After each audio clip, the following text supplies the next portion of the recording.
All right, this is lesson 5. Thanks for hanging in there. This lesson, before we go into it, I want to just encapsulate where it's coming from. So the first few lessons, we talked about the fact that an object does not have any meaning in and of itself until we give it meaning. An object in the external world, as well as an object in the internal world, are thoughts. This next lesson moves us into feeling. So the feeling that we have, the experience, the perception that we hold is also something that we choose to give meaning to. So the lesson 5 is, I am never upset for the reason I think. I am never upset for the reason I think. So what you would do is you would search your mind, also with your eyes closed, for any potential upset. And an upset can be any type of discomfort, whether it's fear, sadness, depression, anger. Any type of discomfort can be associated as an upset. There's no order in difficulty or perception of upsets. So you would actually search your mind for those discomforts and then take a moment to say, I am not angry or upset or sad about or at this thing for the reason I think. That is probably the case 100% of the time. Just think about that. You ascribe a reason for your upset that's typically due to a external stimulus. So something that happens in the external world that makes you go, this is the reason why I'm upset. But we know that upset can come from a variety of different sources.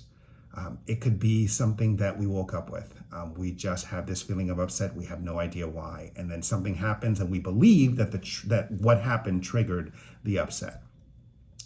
Or let's say there is, in your childhood, an experience that you had that was very, very emotionally charged. And during that experience, a song may have been playing in the background. And in the future, that song is associated to a certain feeling that you had, that emotion. So at the same time, let's say when you're an adult, your significant other says something to you that you feel has triggered you with these feelings, and you believe that it's because of what they said that you feel the way you do. When in fact, that same song from your childhood could have been playing in the background and subconsciously impacting and affecting the way you feel now. That's an example. There are a million examples of how we can be influenced by other things than what we choose to believe is the reason for our upset.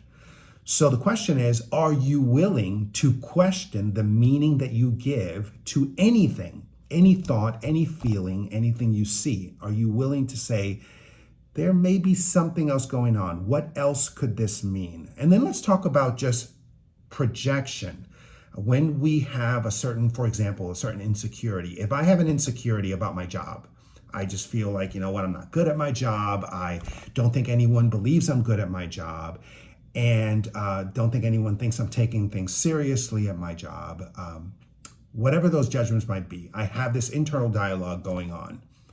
And then suddenly my boss comes to me and makes a comment, something like, what time did you leave yesterday? That's a neutral comment. It could mean a million things. It could mean that, they just, who knows? It could mean anything. My initial reaction might be, oh my goodness, they're asking me what time did I leave because they think that I don't take my job seriously. They are losing confidence in me. I could create a story around this, and that story can be charged with feeling, when in fact, I have no idea what my boss may have meant in that moment. So there is that sense of the way I see myself is going to be reflected by how I view others. There's a line in A Course in Miracles that says, projection makes perception. And that projection is derived from how we feel about ourselves. Then there's a correlation with how we see the world.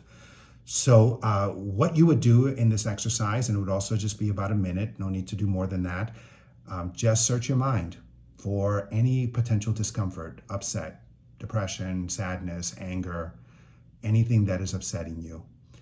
And you may have already decided you know why. That's the reason you gave. But then you would say, I am not angry at, or I am not upset at, for the reason I think. You're starting to unravel this sense of knowing that the way you see the world is the truth. We don't know that. It may be based off of your beliefs, and those beliefs may be subjective. So it may or may not hold any truth. So start to question whether or not there's any truth to the way you're seeing things, the way you're feeling, the way you're thinking. That's really what these early lessons are about. It's just about introducing that concept. For those of you that are not familiar with Byron Katie and her work, she has a great book called Loving What Is. And she has an actual process called the work, where you would inquire whenever you have a judgment, whenever you have a discomfort feeling, you would inquire. It's like, do I absolutely know that this is true? And the second you ask that question, do I absolutely know that this is true? The answer is always going to be, no, I don't. I don't absolutely know that the way I'm perceiving this is true. We are dealing with a surface layer of a model that we've created about the way we see the world. And that model is starting to dismantle and open up little gaps. And what will come from that is right perception. That is the term that's used in A Course in Miracles. Right perception does not come from the ego. It comes from spirit. And leaving room for right perception means you uncover the decisions that you've made about how you see the world, how you see yourself, how you see others, how you see your reality. So thank you for joining me in this journey, because it is important to lay this foundation. Remember, there are no small upsets. There are no large or small upsets. An upset is an upset. You either feel connected to a place of peace or you don't. So when you don't, rather than choose to know the reason why, just open up. Open up the possibility that you may not know the reason why, and that the meaning behind it all may be found outside of the ego. The real meaning behind it all, and allow for that healing to start to happen. Just one last thing, just to remember to question the meaning you give. Just question it. You don't have to make a decision about what things mean.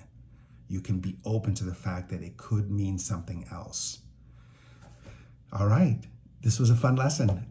Looking forward to our next lesson tomorrow. Also, I wanted to let you know, I did post in the actual lesson itself, the video, the description of the lesson holds the full text of the lesson. So if you wanted to refer to the actual text itself from the workbook, just go and click on description. Remember to like and subscribe. Okay, thanks.